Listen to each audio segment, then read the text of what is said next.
오늘 본문의 내용은 예수님께서 유대에서 사역을 하시고 그 다음에 예수님의 처소가 있었던 갈릴리로 올라가시는 그 가운데 있었던 일을 말씀하고 있습니다.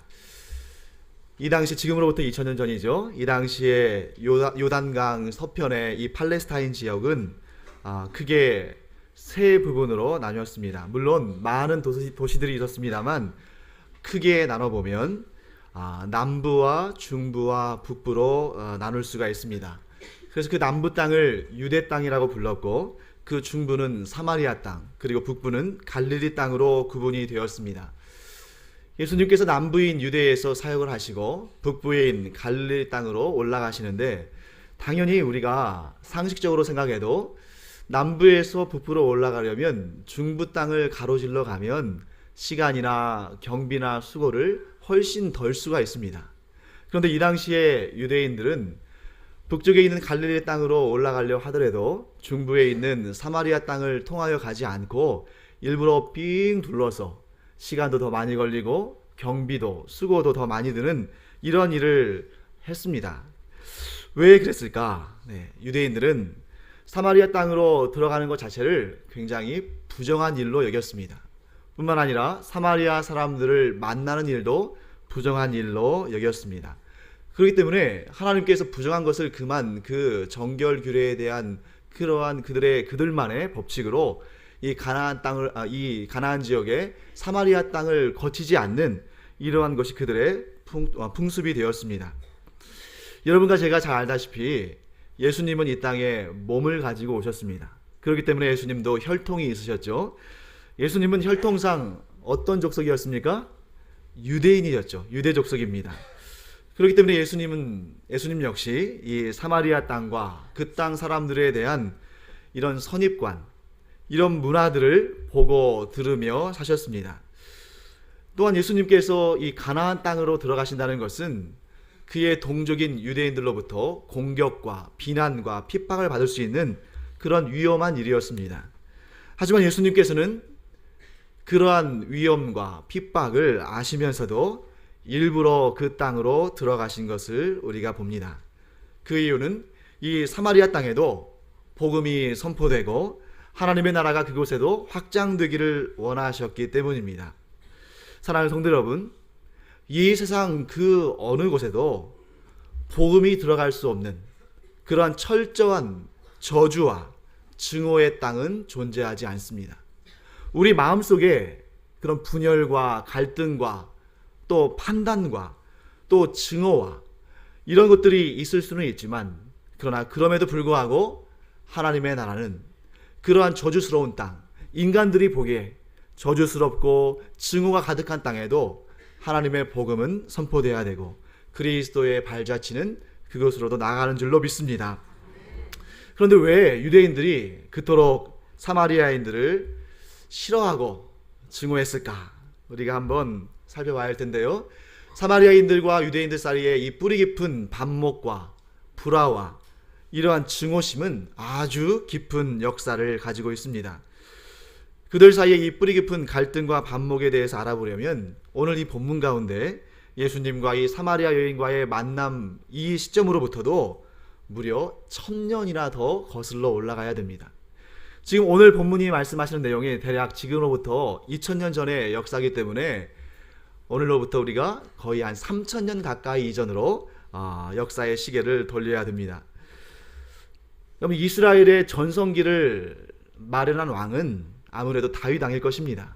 그런데 다윗 왕은 이스라엘의 전성기에 기초를 놓았지 실질적인 이스라엘의 전성기는 솔로몬 왕 때였습니다. 솔로몬 왕이 그 재임 초기에는 모든 것을 하나님께 맡겨드리고 하나님만을 의지하고, 그러기 위해서 그가 하나님께 지혜를 구했습니다. 솔로몬이 1000번제를 드린 다음에 지혜를 구했다는 사실은 여러분들 잘 알고 계시죠? 근데 그 지혜가 내가 이 나라의 왕으로 세워졌는데 잘 한번 다스려보고 싶다. 그러니까 내가 물론 이제 기본적인 그런 자질들은 있지만 하나님께서 나에게 지혜를 조금 더 주시면 그래서 내가 조금 더 잘할 수 있을 텐데 이런 마음으로 구한 것이 아니라 솔로몬이 하나님께 지혜를 구했다는 것은 내 힘과 능력이나 내 생각이 아니라 전적으로 하나님의 뜻대로 이 나라를 운영하고 싶다는 그 간절한 바람의 표현이었던 것입니다. 그런데 시간이 지날수록 이러한 경건한 생각이 점점 흐려지면서 그 안에 어떤 생각이 들었냐면 불안하고 초조하다. 왜냐하면 주변 나라들을 보니까 아주 강하고 군사도 많고 한데 이 나라를 내가 어떻게 지켜낼 수 있을까? 이러한 인간적인 그러한 생각이 들기 시작하면서부터 그에게는 한 가지 안 좋은 일이 발생하기 시작했습니다. 그것이 뭐였냐면 나라를 내 손으로 한번 잘 이끌어가 보려고 주변에 있는 나라들의 공주들을 아내로 맞아들이기 시작한 것입니다. 상식적으로 봐도 이웃나라, 강한 나라의 그 왕의 딸을 왕비로 맞아들이면 그 나라의 사회국가가 되는 거 아니겠습니까? 옛날의 관점에서 보면. 그러면 사회국가를 무력을 통해서 통합하고자 공격하는 그런 경우는 별로 없을 거란 말이죠. 그렇기 때문에 이러한 정략적인 혼인 정책을 펼쳤는데 그것도 사실 잘못된 일이지만 더 안타까운 일은 그 이방 공주들이, 이방 여인들이 이 이스라엘로 넘어오면서 자기 나라에서 섬기던 우상들을 가지고 들어오는데 처음에는 솔로몬이 자기 신앙을 지키다가 그 인생의 후반부에는 그 이방 왕비들과 함께 이 우상을 섬기는 이런 악한 모습을 보이는 것을 봅니다. 그때 하나님께서는 그 죄를 심판하십니다. 그래서 솔로몬 다음 때에 나라가 갈려지게 하시는데 그래서 나온 나라가 북쪽의 이스라엘, 남쪽의 유다. 그래서 우리가 흔히 북이스라엘, 남유다, 남유다, 북이스라엘이라고 부르는 분열 왕국의 시대가 시작되는 것입니다. 이렇게 갈려져 나온 나라들 가운데 먼저 북이스라엘은 남유다보다 훨씬 더 우상 숭배를 많이 했습니다. 그래서 하나님을 떠나 우상을 숭배하는 이런 악행을 범했는데 바로 그러한 악한 우상 숭배의 중심지가 사마리아라는 곳이었습니다.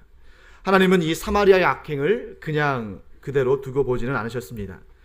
결국 북이스라엘은 하나님의 심판을 받아서 이 당시에 세계에서 가장 강력한 나라들 중에 하나였던 아시리아라는 말씀 들어보셨죠? 이 아수르라는 제국에 의해서 멸망을 합니다.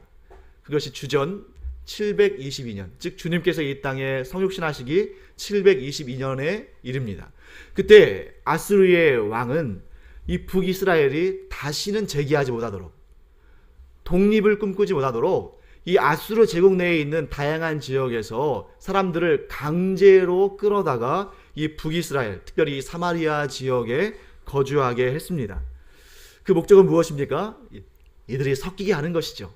그래서 오랜 시간을 지나면서 이 메소포타미아 지역, 오늘날로 말하면 터키, 시리아, 레바논 이 지역에 살던 이방 족속들이 이 북이스라엘 사람들과 교제도 하고 또 결혼도 하고 하면서 혈육이, 피가 섞이기 시작합니다. 그들은 이스라엘 사람들이 그토록 소중하게 여겼던 이 혈연적인 단일성, 이 혈통의 순수함을 지켜내지 못했습니다. 하지만 그것보다 더 심각한 문제는 오직 여호와 하나님만을 섬기는 이 경건한 신앙에 이방의 우상 종교들, 우상을 숭배하는 내용들이 와서 섞이기 시작했다는 것입니다. 그래서 사마리아는 겉으로 보면 이 유대교회, 여호와 하나님만을 섬기는 이 신앙을 지키는 것처럼 보였지만 사실은 그 속에는 우상과 하나님을 겸하여 섬기는 그런 악한 모습들이 일어나기 시작했습니다. 그래서 이 사마리아인들은 이 불경건한 그런 혼합된 종교의 모습들을 보이기 시작했는데 그 중에 대표적인 것들을 몇 가지 예를 들어보자면요. 그럼 구약 성경은 몇 권으로 이루어져 있습니까? 39권이죠. 창세기부터 말라기까지 39권인데 지금도 유대교인들은 이 39권의 성경을 그대로 보고 있습니다. 단지 유대교인들과 우리의 차이점이라면 그들은 신약 성경을 보지 않고 믿지 않는 것이죠. 그런데 이 사마리아인들은 이 구약의 모든 성경들 가운데 모세오경, 모세오경 아시죠? 창세기, 출애굽기, 레위기, 민수기, 신명기 이 5권만을 인정하고 여호수아서 이후에 나오는 모든 역사서, 선지서, 시가서 이런 책들은 성경으로 인정을 하지 않았습니다. 왜 그럴까? 아니, 하나님 말씀을 그렇게 안 믿으면 모르겠는데, 모세오경마저도 버리면 모르겠는데, 모세오경은 정말 그들의 생명처럼 여기면서 여호수아 이후의 책들은 믿지 않는 그 이유는 뭐냐면, 북이스라엘과 남유다로 갈라지면서부터 그들은 이 유대를 라이벌로 여기고 그들과 경쟁 관계에 있었기 때문에 여호수아 이후의 내용들을 보면 주로 어떤 내용입니까? 유대 중심에, 예루살렘 중심에, 예루살렘 성전 중심에, 또 유대 지파에서 메시아가 오신다는 이 메시아 사상으로 그 중심성이 있기 때문에 그 이후의 책들을 인정하지 않는 것입니다. 뿐만 아니라 그들은 거기서 그치지 아니하고 이 남유다의 예루살렘 성전에 대한 그런 핸디캡을 가지고 있었어요. 그 마음속에 좀 우리에게는 왜 성전이 없을까? 그래서 그들은 사마리아에 예루살렘 성전보다 훨씬 더 큰 규모의 성전을 짓고 그것이 하나님이 강림하시는 예배의 처소라고 강조를 했습니다. 뿐만 아니라 남유다의 예루살렘 성전에 하나님의 거룩한 일을 감당하는 그러한 사람들, 곧 레위인들인 제사장들이죠. 그들과 경쟁을 하기 위해서 레위인이 아닌 사람들로 세습 제사장을 세웁니다. 그들은 철저하게 하나님의 명령을 어긴 것이죠. 거기서 그치지 않습니다. 이런 말도 있죠. 거짓말도 계속하면 참말이 된다. 이러한 외국의 속담처럼 이들은 계속 이 사마리아, 즉 북이스라엘에 있는 사람들을 세뇌를 시켰습니다. 어떻게 세뇌를 시켰냐면 우리야말로 진정 하나님을 섬기는 자들이고 저 남쪽에 있는 유대인들은 배교자, 겉으로는 하나님을 섬기는 것처럼 보이지만 사실은 하나님을 배반한 사람들이라는 이런 세뇌를 시키면서 결국에는 진짜 그런 줄로 알고 지냈습니다. 그들이 모세오경만을 믿는다는 말씀을 드렸잖아요. 그렇기 때문에 그들은 심지어 어떤 일을 벌였냐면 모세오경의 가장 중심된 인물은 모세일 텐데 우리가 성경을 보면 모세의 연약한 부분들이 나와 있는 구절들이 있습니다. 그런데 이 모세의 연약한 부분들이 나오는 구절들을 싹 빼버렸어요. 성경을 자기들 마음대로 손을 댄 것입니다. 심지어 구약 성경에서 가장 중심된 율법 가운데도 최고봉이라고 할 수 있는 출애굽기 20장, 신명기 5장에 나오는 10계명, 그 10계명의 10가지 계명 후에 뭐라고 더 가피를 내서 달아놨냐면 하나님이 진정 받으실 예배는 오직 그리심 산에서만 드려져야 한다. 이 말씀은 하나님 말씀에는 없던 내용입니다. 근데 그런 내용들을 추가하면서까지 자기들 중심으로 이렇게 하나님 말씀을 왜곡하는 이런 악한 일을 범했습니다. 여러분, 이러한 행위를 용납할 수 있을까요? 유대인들은 결코 이러한 사마리아인들의 행위를 용납하지 못했습니다. 거기에다 또 한 가지 문제가 있었는데 이스라엘 땅이 이 팔레스타인 지역이 알렉산더 대왕, 여러분 아시죠? 그리스 알렉산더 대왕과 그 후계자들에 의해서 침략당하고 땅을 빼앗기고 그들에 의해서 통치를 당하던 때가 있었는데 이 헬라의 통치자들은 이 이스라엘 땅 중에서도 사마리아를 근거지로 삼아서 통치 행위를 했습니다. 근데 여러분 아시다시피 그리스는 누구를 섬깁니까? 그리스의 그 올림푸스산 여러 신들을 섬기잖아요. 그 중에 최고의 신은 누굽니까? 제우스 신이죠. 그러니까 이 사마리아 땅에 와보니까 아주 그럴싸한 큰 규모의 성전이 그들의 종교 행위를 하는 그러한 곳이 사마리아에 있으니까 그곳을 제우스 신전으로 바꿔버렸습니다. 이런 일련의 일들을 보면서 유대인들은 도무지 사마리아 사람들을 용납할 수 없는 것입니다. 그래서 나중에 이제 이 마카베오라는 유대의 정치 지도자가 있었는데 이 사람이 아주 잠시 동안 이 헬라의 세력들을 몰아내고 이스라엘의 아주 잠깐의 독립을 이룬 적이 있었는데 그 유대인 마카베오를 비롯해서 유대인들이 북쪽으로 진격을 해서 사마리아 땅에 그 더럽혀진 사마리아 성전을 다 부수고 불로 태우는 일이 발생했습니다. 이때로부터 이 사마리아인들과 유대인들은 굉장히 갈등하고 반목하고 미워하는 이런 증오의 장벽을 쌓고 살기 시작한 것입니다.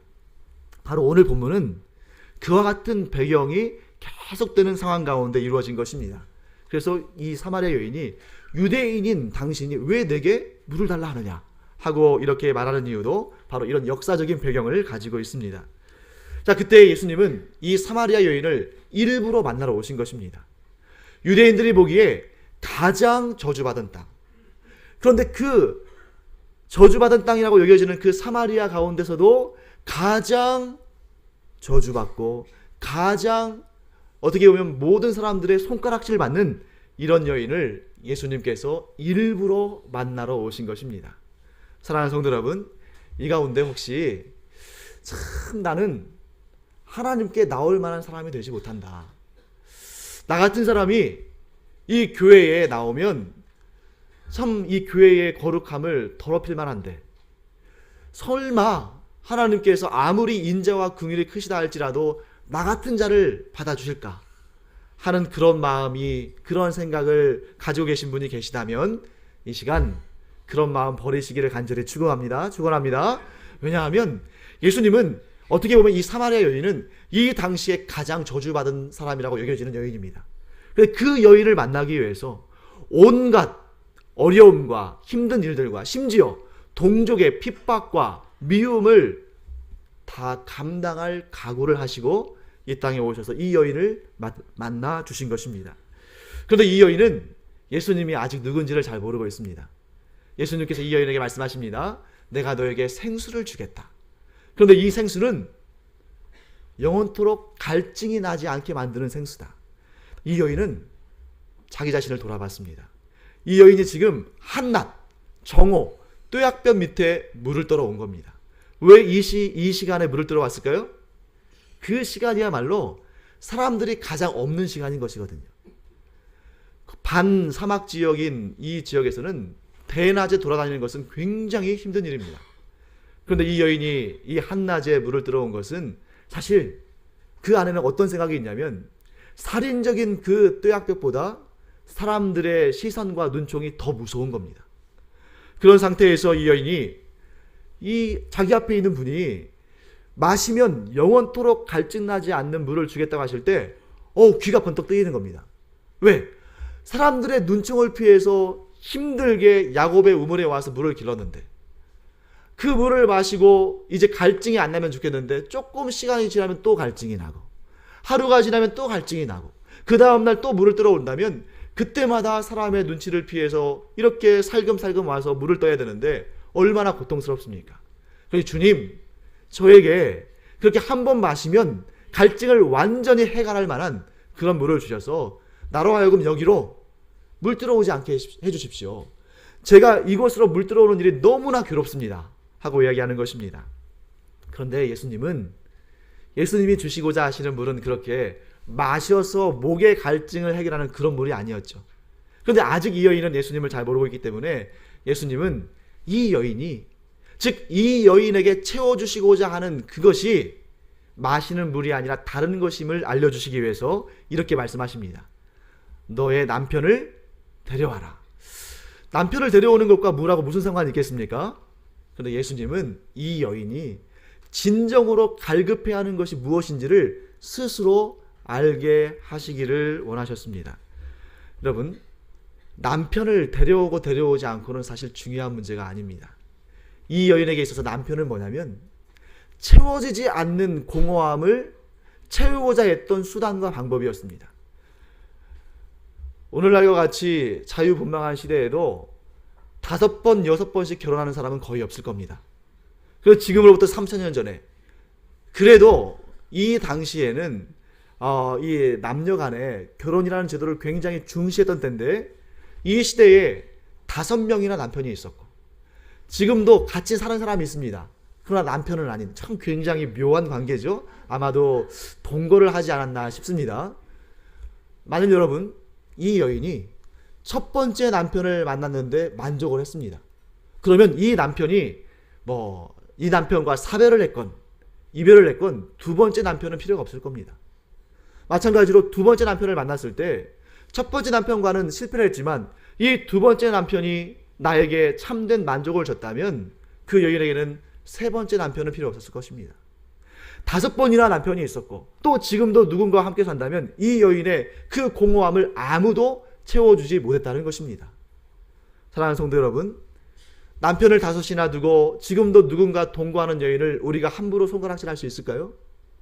우리 역시 그 누구를 통해서도, 그 무엇을 통해서도 체험을 받을 수 없는 사람임을 우리도 역시 고백해야 되는 것입니다. 사랑하는 성도 여러분, 여러분과 저를 채울 수 있는 분은 오직 예수님 뿐이심을 이 시간 인정하시기를 바랍니다. 다른 곳에 가서 찾으면 남편이 5이 아니라 500명, 5,000명이어도 우리 안에 진정한 만족은 없는 것입니다. 자기가 남편이 5이나 있었고, 그리고 지금도 누군가와 함께 살지만 그는 남편이라고 말할 수 없는 그런 사람이라는 것을 예수님이 알고 계셔요. 동네 사람이라면 모르지만 사마리아인도 아니고 유대 사람이고, 그리고 자기 자신이 가장 숨기고자 한 그 내면의 가장 깊은 비밀을 아는 그분을 보면서 이 여인은 그분에게 뭐라고 말합니까? 선지자라고 말합니다. 선지자 아니고서는 어떻게 이 일을 알 수 있을 것인가? 그러면서 이 선지자를 만난 이 여인은 예수님께 이렇게 질문을 합니다. 여러분이 만약에 하나님이 보내신 선지자, 모든 것을 우리에게 하나님의 뜻으로 모든 것에 대한 하나님의 뜻을 알려줄 수 있는 선지자를 만난다면 여러분 어떤 질문을 하시겠어요? 오늘 본문을 보시면 이 여인이 선지자를 만난 다음에, 자기 생각에는 선지자죠, 아직은 그리스도가 아니니까 선지자를 만난 다음에, 우리 이 땅의 사람들, 사마리아 사람들은 예배할 곳이 이곳, 즉 그리심산이라고 여기는데 당신들 유대인들은 예루살렘에 예배 초소가 있다고 하더이다 라고 말합니다. 여러분, 정말 이 한 여인, 그것도 이 사회에서 사람들에게 천덕꾸러기로 여김받고 비난받고 손가락질 받는 여인이 한 질문치고는 굉장히 고상하지 않습니까? 그래서 우리 생각에는 이 여인이 선지자를 만나면, 선지자요, 어떻게 하면 사람들로부터 비난받지 않을 수 있을까요? 어떻게 하면 내 마음에 꼭 드는 남편을 만날 수 있을까요? 제가 과연 그러한 운명적인 사랑을 만날 수 있을까요? 혹은 어떻게 하면 잘 먹고 잘 살 수 있을까요? 이런 질문을 할 수도 있을 것 같은데 이 여인은 지금 묻는 내용이 뭐냐면, 진정으로 하나님께 예배할 처소는 어디입니까? 왜 이 질문을 하냐면, 이 당시에는 예배의 장소가 굉장히 중요했습니다. 그 예배의 장소에 따라서 하나님이 그 예배를 받으시고 받지 않으시고가 결정되는 시대였기 때문입니다. 사랑하는 성도 여러분, 그런데 이 여인뿐만 아니라 우리도 이런 상황에 처한다면 제 생각에는 비슷할 것 같아요. 왜냐하면 평생 단 한 번 만날까 말까한 아주 신령한 사람, 하늘의 신령한 비밀과 이 땅의 모든 이치를 다 알고 하나님의 뜻을 전달할 만한 사람을 우리가 만난다면 그에게 먹고 입고 쓰고 하는 그런 문제를 물을까요? 그럼 물론 우리의 일상 가운데 우리가 그리스도인이지만 사실 일상에 우리가 대화를 할지, 우리가 그 어떤 화제에 올리는 일들이랄지, 우리가 신경을 쓰며 사는 일들이랄지, 이런 걸 우리가 한번 수치로 계산해 본다면 아마도 먹고 입고 치장하고 잠자고 건강 관리하고 직업 아이들 공부, 이런 것들로 우리의 인생에, 우리의 하루하루의 대부분의 시간을 사용하겠죠. 하지만 결정적인 순간에 모든 것을 미루어 아는 분을 만나서 그분에게 질문할 수 있는 그런 기회를 얻는다면 아마도 가장 영적인 문제를 묻지 않을까요? 예를 들면 사후세계는 존재합니까? 천국과 지옥이 있다면 그 천국과 지옥은 어떤 곳입니까? 내가 구원받을 수 있을까요? 하나님은 내게 어떤 일로 하나님께 영광 올려드리며 살기를 원하십니까? 이런 가장 영적인 질문을 할 거라고 저는 생각이 듭니다. 바로 그러한 이유 때문에 우리가 때를 얻거나 얻지 못하거나 복음 증거를 해야 되는 것이 바로 거기에 있습니다. 우리 주변에 불신자들이 많이 있죠. 우리 주변에 하나님을 믿지 아니하고 예수 그리스도를 믿지 않는 사람들 많이 있습니다. 그러니까 그들과 일상 가운데 이렇게 대화하고 접촉하고 살다 보면 저 사람이 내가 복음을 전한다 한들 관심이나 가질까? 저 사람이 내가 교회 나가자고 해도 아니 콧방귀도 안 끼고 도리어 나를 이상한 사람 취급하지 않을까? 그런데 사랑하는 성도 여러분, 그들도 하나님의 형상과 모양에 따라 지어졌기 때문에 결정적인 순간에는 가장 영적인 질문을 하는 사람들입니다. 세상을 떠날 때는 사람들이 거의 비슷해지는 것 같아요. 안 믿는 사람들도 세상을 떠나기 전에는 과연 내가 이 세상을, 내 몸뚱아리가 이 세상에서 죽고 나면 나의 인생이 끝나는 것일까? 내게도 영혼이 있는 것 같은데 그 영혼은 어디를 향하여 갈 것인가? 모두가 다 이러한 영적인 갈급함이, 영적인 궁금증이 있다는 것입니다. 그러므로 여러분과 저는 어떤 상황에서 누구와 어떤 교제를 하며 어떤 만남을 갖든지 간에 우리 마음속에는 그들에게 가장 소중한 것, 사실 그들 자신도 아직 알지 못하지만 그러나 그들 가운데는 가장 영적인 그러한 갈급함을 우리가 복음을 통해서 해결해주고 복음을 통해서 참된 길로 인도하는 여러분과 제가 되기를 간절히 축원합니다. 이 여인이 예배의 처소에 대해서 물었습니다. 그것은 단지 이 그림산이 중요하냐? 아니면 예루살렘이 중요하냐? 이런 뜻이 아니라 진정한 예배를 받으시는 하나님은 어느 곳에 계시냐 하는 것입니다. 사랑하는 성도 여러분, 이 질문에 대해서 예수님이 뭐라고 답하십니까? 참된 예배, 즉 참된 예배자들이 예배할 때가 올 텐데 그때는 무엇으로 예배해야 한다고요? 영과 진리로. 예수님은 이렇게 정의해 주셨습니다. 아버지께, 즉 하나님 아버지께 참되게 예배하는 자들은 영과 진리로 예배를 한다. 하나님은 영이시기 때문에 예배하는 자가 영과 진리로 예배해야 한다라고 말씀하셨습니다. 이 말씀을 조금 더 간단하게 정리를 하면 이런 것이죠. 영이신 하나님을 만나는 것이 예배이다. 자, 하나님은 영이신데 이 영이신 하나님을 만나기 위해서는 영과 진리로 예배해야 한다. 이것이 예수님의 말씀입니다. 그래서 여러분, 우리가 지금 개역 개정판 성경을 보고 있습니다만 이 개역 개정판이 나오기 전에는 개역 한글판을 봤죠. 거기에는 이 같은 본문에 대해서 뭐라고 되어 있냐면 신령과 진정으로 예배하는 자를 찾으신다 라고 되어 있습니다. 그런데 신령과 진정도 이게 잘못된 번역은 아닙니다만 오해할 수 있는 가능성이 있습니다. 신령과 진정, 여러분 신령이라는 단어를 들으면 약간 뭔가 이렇게 좀 그야말로 신령하게 느껴지죠. 그러니까 하나님께서 기뻐하시는 예배는 뭔가 이렇게 좀 영적으로 갖추어져 있어야 되는, 뭐 예를 들어서 기도원에 가서 소나무 한 그루 정도는 뽑을 정도로 이렇게 좀 신령함이 있고, 또 딱 비교해 봐서도 저분은 정말 신령하게 예배를 드린다. 예를 들어서 딱 예배하는 모습을 봤는데 어떤 분이 이렇게 졸고 계셔요. 저분은 왜 이렇게 신령하지 못하게 저렇게 예배 시간에 졸고 있지? 근데 어떤 분은 정말 목사님을 막 두 눈이 빠지도록 이렇게 강렬하게 쳐다보고 있으면 저분은 정말 신령하게 예배 드리나 보다, 이렇게 생각할 수 있다는 것이죠. 또 진정 역시 마찬가지죠. 여러분, 진정하면 저는 어떤 생각이 드냐면 우리 주일학교 아이들이 예배를 드릴 때 보면 어떤 애들은 막 누워서 예배 드리는 애도 있고, 또 어떤 아이들은 막 돌아다니는 애도 있고 막 아주 많습니다. 근데 간혹 가다 보면 집에서 얼마나 철저하게 훈련을 받았든지 두 손을 모으고 이렇게 그 어린 사무엘이 기도하는 것처럼 이렇게 예배를 드리는 아이들이 있어요.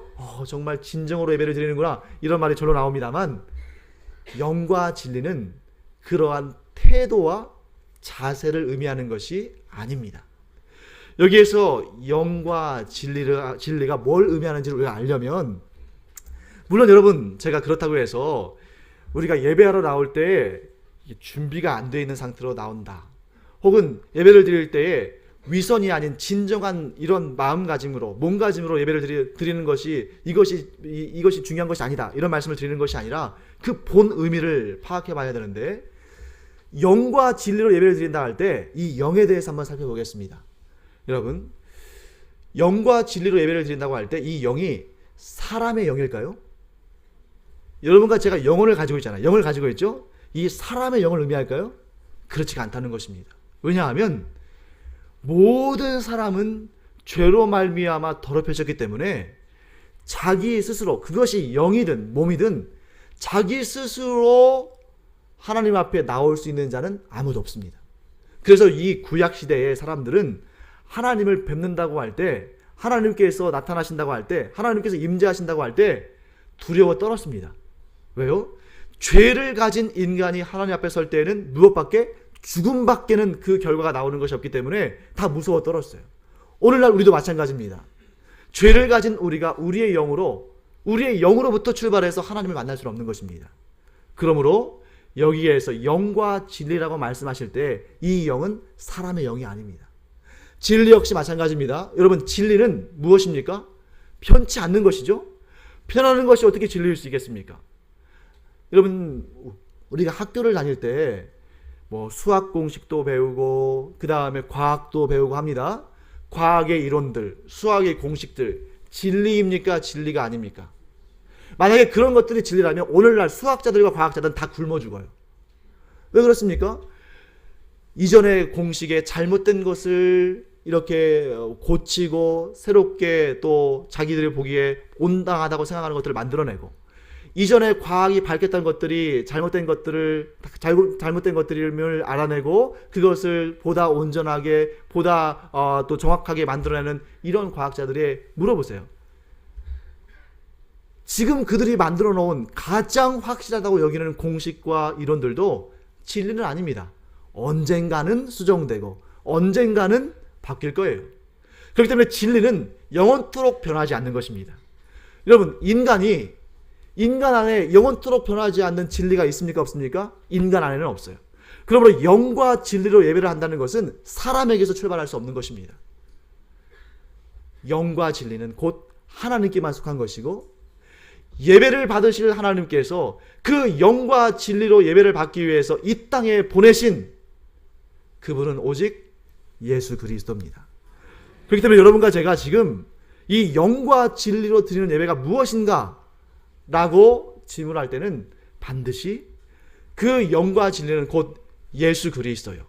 그러므로 하나님께 참되게 예배하는 자는 오직 예수 그리스도를 통하여, 예수 그리스도를 힘입어, 예수 그리스도의 공로로, 예수 그리스도와 함께 하나님을 만나러 가는 것이 곧 예배인 줄로 믿습니다. 그러므로 여러분과 제가, 어떤 분은 사회적으로 지위가 높을 수도 있어요. 반면에 그런 모습 보면서 저런 분들이 예배를 드리면 하나님께서 기뻐하시면서 잘 받아주실 텐데 내가 나를 돌아보니까 별로 이렇게 좋아 보이지 않거든요.